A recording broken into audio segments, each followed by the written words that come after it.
So far, we've talked about emotional intelligence with an inward focus. Now we want to turn our attention to the elements of emotional intelligence that have an outward or external focus.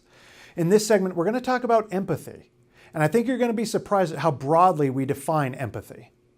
Very often we contrast empathy with sympathy, which is feeling sorry for someone, versus empathy, which is I'm going to try and see things from that person's perspective. I'm going to try and put myself in their shoes.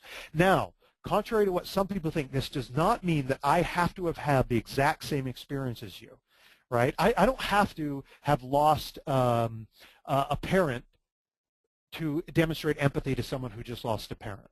I can simply think about a time where I felt lost or put myself in their shoes. How would I be feeling if I lost a parent? Okay. Now, empathy is very often seen as this very soft skill, right? It's understanding others. It's wanting to serve them because we see how they're feeling, right?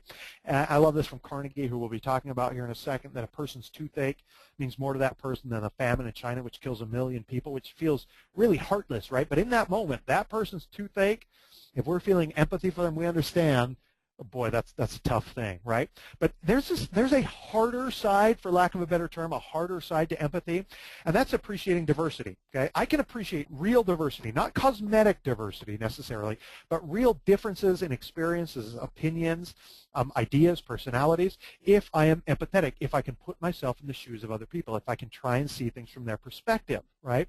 And then finally, maybe the hardest side of empathy, and we just talked about this last month, I believe, in our organizational politics discussion.